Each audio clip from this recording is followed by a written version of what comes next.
네, 문재인 정부 첫 검찰총장 문무일 총장의 검찰 수뇌부 승진 및 보직 인사가 오늘 단행됐습니다. 키워드를 압축하면 세대 교체와 물갈이로 요약됩니다. 로인사이드 정순영 기자와 관련 얘기 나눠보겠습니다. 정 기자, 먼저 오늘 인사 규모부터 좀 간략하게 말씀해 주시죠. 네, 문재인 정부의 검찰 권한 축소 기조에 따라서 네. 차관급인 검사장급 이상 자리가 49자리에서 44자리로 5자리가 줄었는데요. 네. 오늘 검사장급 이상 인사는 모두 36자리에 대해서 단행이 됐는데요. 네. 말 그대로 인사 태풍이다 이렇게 말할 수가 네. 있겠습니다. 뭐 현실적으로 바꿀 수 있는 자리는 다 바꾼 것 같은데 고검장 인사부터 먼저 볼까요?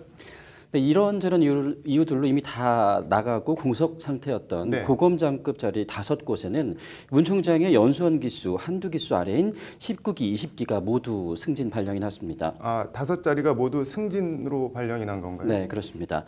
19기 2명, 20기 3명 이렇게 발령이 됐는데요. 네. 우선 19기에서는 조은석 사법연수원 부원장이 서울 고검장으로 또 황철규 부산지검장이 대구 고검장으로 각각 승진 발령이 났습니다. 네. 또 20기에서는 박정식 대검 반부패 부장이 부산 고검장으로 발령이 났고요. 네. 김호철 법무부 법무실장이 광주 고검장으로 그리고 김호수 서울 북부지검장이 법무부 연수원장으로 각각 승진을 했습니다. 네. 조은석 신임 서울 고검장은 네. 2014년 그 세월호 수사 당시에 네. 대검 형사부정으로 검경 합동 수사를 지휘한 바가 있었는데요. 네. 당시에 과실치사 적용 여부 등을 놓고 법무부와 여러 가지 좀 갈등을 빚었던 것으로 전해지기도 했습니다. 네.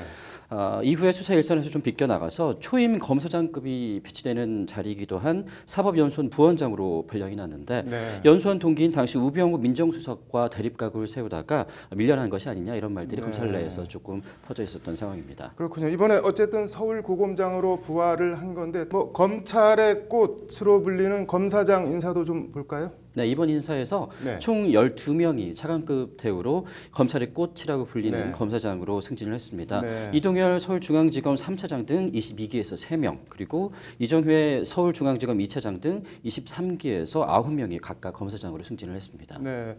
뭐 중앙지검 2, 3차장이 모두 검사장으로 승진을 해서 서울중앙지검을 떠나게 된 게 눈에 띈다면 띄는 부분이네요. 네, 윤석열 서울중앙지검장이 연수원 23기인데요. 관련해서 지난 7월 검찰에서는 윤석열 지검장을 큰 대자를 써서 대윤, 네. 또 이에 빗대서 소윤이라고 불리는 네. 연수원 25기 윤대진 검사가 중앙지검 선임차장인 1차장 직무대리로 발령이 네. 났었습니다.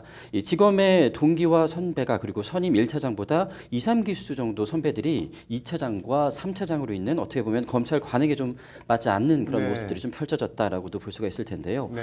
오늘 인사는 이들 2, 3차장을 검사장으로 승진시켜서 내보냄으로써 네. 윤석열 서울중앙지검장을 만들도록 어떻게 보면 좀 모양새를 만들었다라고 네. 볼 수가 있겠습니다. 대검 인사는 어떻게 됐나요? 이 검사장급인 대검부장 먼저 승진 인사를 좀 보면은요. 네. 이성윤 서울고검 검사가 형사부장으로 또 배성범 안산지청장이 강력부장으로 또 네. 송삼현 부산지검 1차장이 공판 송무부장으로 네. 이정회 서울중앙지검 2차장이 과학수사부장으로 각각 승진 발령이 났습니다. 네. 뭐 다른 인사들은 더 어떻게 됐나요? 네, 이 대검과 전국 검찰의 기조와 운영을 담당하는 기획조정부장에는 차경환 현 서울고검 차장 검사가 또 네. 전국 특수부 사건을 지휘 총괄하는 반부패부장에는 네. 김우현 법무부 출입국 외국인 정책본부장이 또 공안부장에는 권익환 법무부 기획조정실장이 각각 전부 발령이 났습니다. 네. 이 부분은 좀 눈여겨봐야 할 것 같은데 어떤가요? 네, 대검 기획조정부장은 문무일 총장의 이 검찰 운영 기조를 지근거리에서 보필하는 자리다라고도 볼 수가 있을 텐데요. 네. 이 자리에 법무부 인권국장 출신인 차경환 검사장을 보냈다는 것은 문무일의 검찰 기조를 어느 정도 좀 내다보는 그런 인사가 필요했다라는 점에서 의미가 있다라고 할 수 있겠습니다. 네. 이 김우현 반부패 부장의 경우에는 문재인 정부 검찰의 이른바 적폐청산과 관련된 전국 특수부 사건을 지원해야 되는 자리입니다. 네. 따라서 물론 일선 수사는 윤석열 지검장 휘하의 서울중앙지검이 대부분 담당을 하긴 하겠지만 네. 그래도 어쨌건 간에 검찰로서는 어떻게 보면 검경 수사권 조정과 공수처 설치 네. 등등의 검찰 개혁 국면에서 검찰의 존재의 의미를 좀 입증해야 된다라는 좀 막중한 그런 자리라는 점에서 또 의미가 있다라고 할 네. 수가 있겠습니다. 권익환 대검 공안부장의 경우에는 사라진 대검 중수부처럼 현재 네. 대검 공안부 존폐 논란이 있는데요. 네. 문 총장이 신임 공안부장을 임명을 했다라는 것은 네. 대검 공안부를 지속해야 된다는 의지를 좀 대내외에 비친 것이다라고도 풀이를 해볼 수가 네. 있겠습니다. 그렇군요. 관련해서 법무부 실국장 인사도 좀 볼까요? 이 법무부 기획조정실장에는 법무부 대변인을 지낸 조상철 서울 남부지검 1차장 검사가 승진 임명이 됐습니다. 네. 앞으로 이 청와대와 박상기 법무부 장관의 검찰개혁 구상과 실행 과정에서 네. 박 장관과 문무일 총장이 가교 역할을 할 것으로 보인다라는 평이고요. 네. 범죄예방정책국장에는 고기영 대정지검 차장검사가 역시 승진 발령이 났습니다. 네.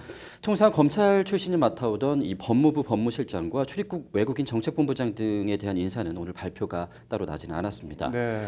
관련해서 전통적으로 검찰 출신이 독식해오던 법무실장에 판사 출신 이용구 변호사가 뇌정된 것으로 이미 보도가 나온 바가 있었는데요. 네. 이 법무부 법무행정 업무에서 검찰은 좀 손을 떼라는 이른바 네. 법무부 탈검찰화 조치의 일환으로 풀이가 되고 있습니다. 네. 마지막으로 여성 검사장 2호 탄생 소식도 좀 전해주시죠. 네, 이영주 법무연수원 용인 분원장이 검사장으로 승진을 했습니다. 네. 춘천지검장으로 승진 발령이 났는데요. 네. 말씀하신 대로 의정부지검장에서 이번 인사에서 서울 동부지검장으로 발령이 난 조희진 검사장에 이어서 네. 여성 2호 검사장으로 이제 발령이 난 겁니다. 네. 또 이른바 우병우 라인으로 분류가 됐었기도 했죠. 유상범 검사장이 완전 한직인 사실상 맡은 업무가 없는 법무연수원 연구위원으로 발령된 것도 눈에 띄는 부분입니다. 네. 뭐 나가라는 소리네요, 사실상. 네. 검찰 개혁 및 부패 사범 척결 과제 수행 인사다. 오늘 뭐 검찰 인사를 이렇게 법무부가 자평을 했던데 그대로 되는지 관심입니다. 잘 들었습니다.